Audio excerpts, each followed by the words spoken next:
What's going on, guys? Seth and Chevy here. We just watched episode 2 of Hell's Paradise. If you have not watched it, I would tell you to go watch it because we're going to be going full spoilers on this episode, talking about a quick recap and then our impressions of it. So, real quick recap. Essentially, this was a screening process in this episode. We start off getting a flashback of, I believe her name is Sagiri, and how she witnessed her dad behead a dude so swiftly that the dude didn't even know his head came off.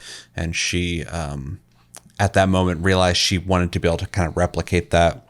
Throughout the episode, we see, I think as you were kind of saying, how she's going about living with that burden, and she's trying to rid herself of it. And later in the episode, she finds a new way to view that. Also, there's an interesting thing throughout the episode where she's seeing the truth through her blade.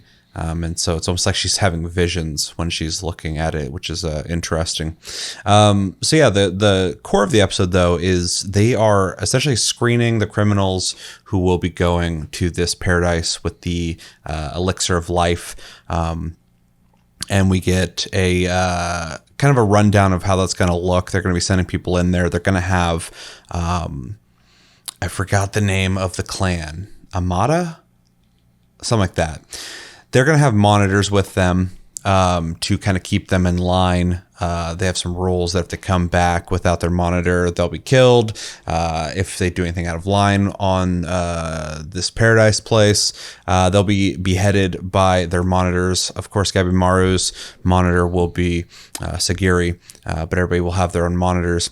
Through this, they have all the criminals kind of blindfolded, and Gabimaru is recognized by somebody. I don't remember her name. I'm sure later we will get her name, but she talks about how she's disappointed to see him captured and that he's smaller than she had expected, which was an interesting point or perspective.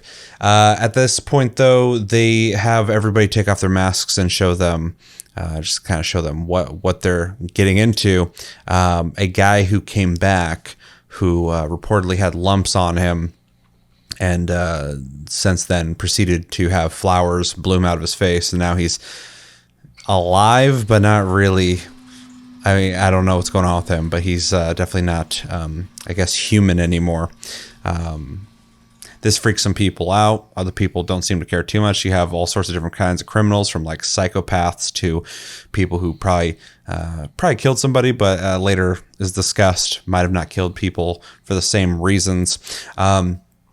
When people start to kind of protest this, they tell them they can opt out of this. One guy tries to do that. He gets beheaded instantly, which kind of drives home, that these guys are all sworn to death already. They're expendable. So, they either go or essentially be killed off. To that point, though, they also say they need to lighten the load of people they're sending there. So as they start discussing that, one guy is very quick to understand that he means they need to kill each other. And he seems very okay with doing that and starts killing people off instantly. From there, people start fighting each other, killing each other. We get some introductions to some characters I don't remember the names of, but we kind of get a rundown on some of them. One guy being this huge dude that's hard to kill. One of the people seeming to be some kind of ninja person. The guy who's the psychopath seems to be some kind of psychopath. And we start seeing some very distinguished looking characters among the other generic looking characters. So yeah, people are killing each other.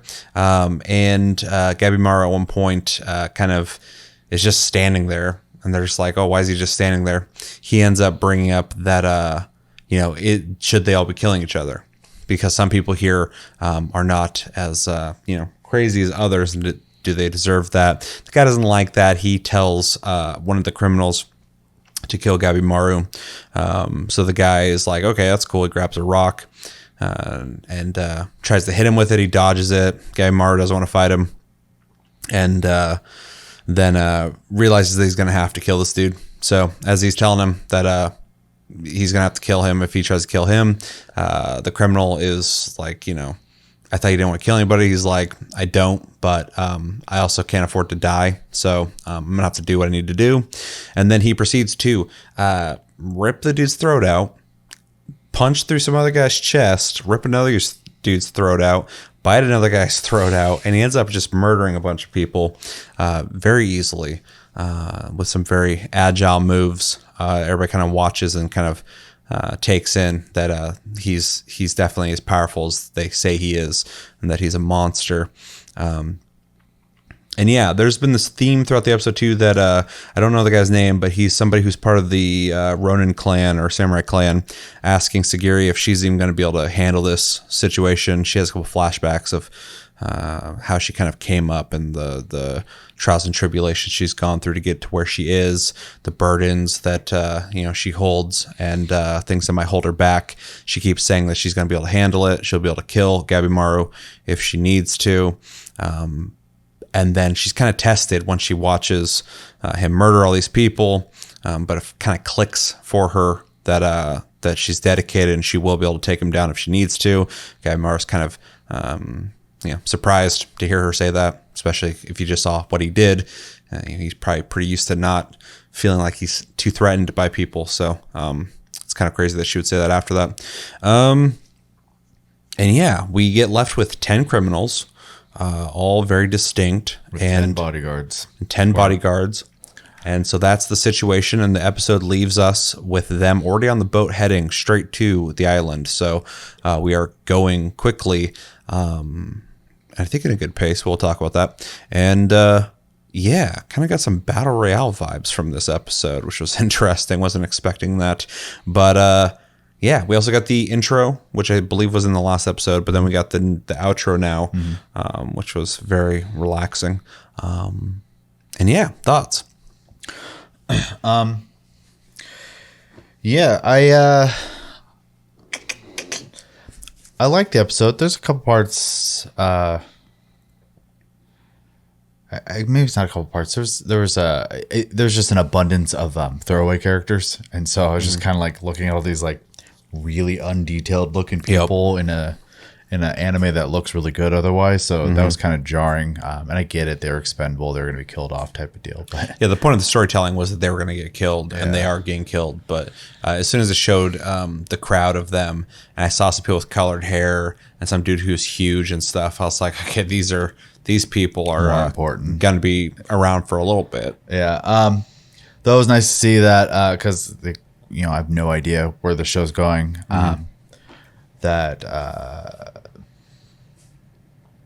This collection of people basically to come down to these 10 who are basically what's that called, a rat race. They're doing a rat race to get the elixir.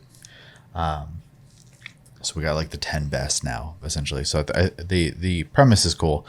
It's also it was neat to see like different, like, obviously mentalities of these people. We don't know them very deeply yet, so I don't really have any hard feelings towards anyone yet. But I think the more standout part of this is we got a lot more story regarding Sagiri. Sagiri, right? Yeah. Yeah. And a lot of imagery when it comes to like looking through the sword or like looking within herself type of deal. Or the visual of her being like held back by all those like demon hands and stuff. Yeah, that's what I meant by like looking within herself, like showing like basically her and then her fear gripping her. Yeah. Which I thought was pretty cool imagery, especially at the end of the episode when it showed her version compared to what she sees in him, and he's just covered in it. And that was her basically seeing that he just wears his fear and burden versus like she keeps trying to escape hers. So she kind of sees like this solution to maybe how to look at this a little differently, which was a neat visual way to do that. I also like, and I always like this anyways, but like, after she looks at her sword and you can kind of see like the souls, happening within it. I like the idea of like katanas, like, being able to be part of the soul and being able to peer into that. Yeah. Other than that, getting her backstory a little bit as a kid and then like seeing her try to follow in her father's footsteps was good to see. And then watching Gabimaru, it's going to take me a little bit to get used to saying their names, but watching him just kind of explode and ripping people's throats out was a little more brutal than I was expecting, which the show keeps, it'll seem like super, I hate to use the word normal, but like normal. And then like violence happens. And I'm like, oh, right. The show is mature in that regard. It's a lot more violent and gory than I expected it, which is cool. Yeah. No, not a complaint. Just definitely like keeps kind of taking me for surprise at the moment. So, when he was like biting throats out and stuff, I'm like, oh, okay. I didn't know we're doing this, but that's cool. Yeah. Which is fine. I'm here for it. I often complain that I think a lot of anime these days, as much as I enjoy them, have kind of gotten safe and sterile in a lot of ways. So it's nice to see this and like Chainsaw Man, for example, and a little bit in JJK, be a little more willing to be like just violent for the sake of violence. So I like the OP a lot. I don't know if I like it enough to buy it. We'll see. After hearing it a couple times, I might end up enjoying it to that regard. The ED is fine. It's what I expect of an ED. So yeah, fun episode. Yeah, I like this episode. I like the last episode. I like this one. I like where it's going. It's definitely a bit my speed. I like as soon as it started turning to like an elimination thing, I'm like, oh, this will be fun, because it's obviously there to serve defining some characters early on, getting a gist of like how they view killing people, why they're here, and all that tells me, it gives me a hint of the dynamics of what it's going to be like when they're on the island, because we're going to have 10 people with 10 of these samurai. And it'll be interesting to see who's pushing buttons, who's trying to like fuck over somebody, who's trying to do what they're supposed to do, how their skills are going to come into play. I like the formula we're building moving forward. So I'm definitely interested in future episodes from this episode. Is a bit cliche on the 10 characters all being super defined looking, but it's an anime. But it's just funny. Early on, I was just like, okay, these are the guys that are gonna survive this. But the episode was cool. I like that we got some character from Sagiri. I also like that I can remember her name now. Some of the background. I thought the intro about her dad was really interesting, because even at one point when she does behead a dude, in the last episode they talked about how sometimes it takes multiple hits to take someone's head off. She was able to do it in one slice, and everybody's like, oh, it's really good for a girl. But if you know from her perspective, she wants to be like her dad, who was able to take a dude's head off so cleanly that the guy didn't even realize he was dead. So that's kind of a cool little thing to strive for, even though she's already competent at doing it. So that was kind of interesting. And then, a lot of the burden on her was an interesting factor too, although I feel like it was played a lot in the episode, but it was obviously one of the two major things of this episode was about her and what she's going through, and a revelation at the end, but then also the screening process, which I thought was a lot of fun. That alone could have been its own like movie or something. The whole scenario of criminals having to kill each other also kind of shows the dynamic between how much these guys are not respected as people who need to live. They're very expendable. It kind of made that very clear with how at first they're like, oh, we're going to send you in this dangerous situation. Oh, also kill each other because we can't send you all. Like it made it very clear none of these people matter. They just need the best of the best, and they got those. I thought the scene with Gabimaru killing the dudes was crazy and cool. Bit excessive, but maybe he viewed them all as threats. But he went through all those dudes, and it was brutal. The animation was decent as well. I'm not surprised with Mappa. But really cool. And I said right after it happened, I was like, that guy doesn't even need a sword if he's just slicing necks with his hand and shit. So I'll definitely like to see how that comes into play with whatever they're going to go against on the island. We also saw a little bit of the other characters as well. The psycho guy was just beating people and choking people out. That person who noticed Gabimaru, the purple-haired chick, was doing some ninja stuff. One of the girls they called a cannibal, so I'll be curious to see what that's about. And then the big dude just laid there the whole fight. So apparently he in no way felt threatened. They said something about like a bear or something. He like bites bears' heads off. Yeah. Yeah. So apparently nobody wanted to fuck with him, and he is used to that. So that was cool. Also, there's a scene too where 3 of the criminals were going to try and escape, and they chose to run at Sagiri because they're like, oh, it's a girl. So there's a lot of like, oh, she's just a girl talking points in this episode. A lot of traditional like of that era. Yeah. Well, even the other dude from her clan was kind of like talking to her like she's not going to be able to handle the shit. She should go get married, all that kind of stuff. He's like I don't understand why a woman would pick up a sword when she could live in a mansion. Yeah, exactly. And so she's kind of up against those kind of ideals. And then, so the criminals decided that they're going to rush her.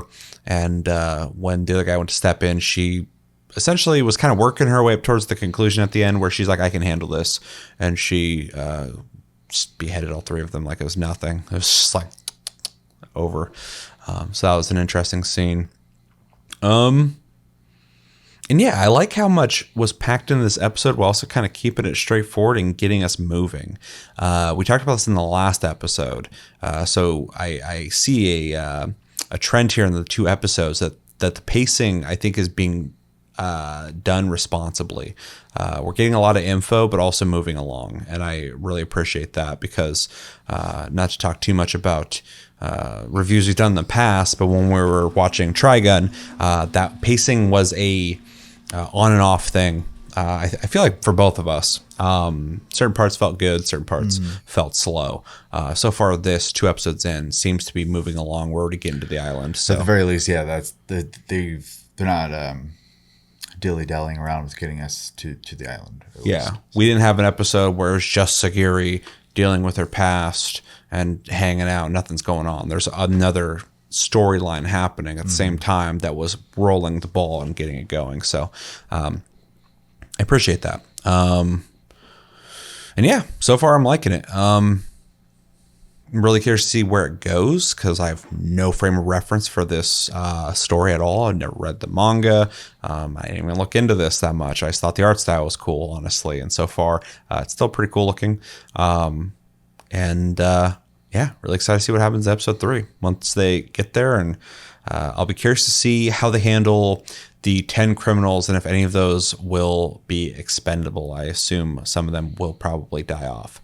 I assume 9 of them will, because only one person can succeed. Yeah, I still don't know if the story is going to take a turn in some way, but but you know, expectedly that would be the end result. Yeah, I'm wondering if like somebody's going to get killed off as soon as they get there in the next episode because they got 10 characters to lose. So yeah, and then what does the samurai do? Unless they die with him or something. So we'll find out though. I'm speculating at this point. So yeah, good episode. And when it comes to the intro and outro, they're okay. I think the intro is better than the outro, but like all anime, the outros are always really slow and peaceful and nice because, you know, you just witnessed a guy ripping throats out and gotta relax. One to hype you up and one to calm you down. Yep. So. Yeah. Yeah. I think that's it. Do you have anything else? I'm just looking forward to them getting on the island because all the promo material showing just the colors and stuff when it comes to this part, you know, that they're heading towards is beautiful, and I'm looking forward to like seeing that. You also want to know more about the mystery of the island because they keep driving the point home that nobody survives it, and when they do, they come back fucked up like the flower dude. And I'd like to know why that's a thing. What's going on there? Why can't people survive unless they're alive there? I don't know. Maybe they're staying there. And then in the intro sequence, we're seeing some characters that I don't recognize. So I'm wondering who those people are and if they live there. Yeah. Yeah. Well, and then even just to kind of go back to the differences, colors. We got to see a lot in the first episode. In this episode, we didn't really see too much of that. It was because it was all mostly based in, you know, the now with no like powers really being used or abilities or whatever. Yeah. And then we didn't really see the island either. So just saw the guy with the flowers in his face. Yeah. Which the colors are more popping than the rest of the colors in the show. So even though the blood was pretty red, pretty visceral looking. Yeah. Even when showed him cut the poet, the dad cut the poet's head off. It was a storyteller poet. I can't remember what he was, but his neck was like gurgling. It was fucking gross. I was like surprised they went and did that, but yeah. Yeah. All right. Anything else? Let us know in the comments what you guys think of episode 2 and what do you think about the show so far. What are you liking? What are you not liking? What do you think about the characters? Who do you think is going to die next out of the 10, if any? Yeah, what are you thinking about Gabimaru and his ability to just kill people with his hands easily? And what are you hoping from the island moving forward? And yeah, let me know everything you think about in the comments below when it comes to this episode. But I've been Seth, this has been Chevy. Until our next review, one quick note. I didn't mention this. Should have said this in the beginning. Demon Slayer's out. We are not reviewing episode 1 by itself right now because we already did that because we saw it in the theater. So if you want to see our thoughts on that, go check that out. But what we're going to do is when episode 2 comes out, we're going to watch them back to back. And we're going to do a quick recap on what we thought of the first episode and then do a full review of the second episode. So if you're wondering where that's at, we're 100% going to be watching Demon Slayer. Yeah, because we already watched that first episode, I didn't want to make 2 reviews of the same thing. So that wouldn't make a whole lot of sense. So wait for episode 2 to come out and we will review episode 2 and touch on episode 1, rewatching it. So yeah, but I've been Seth, this is Chevy. Until the next review, we'll talk to you guys later.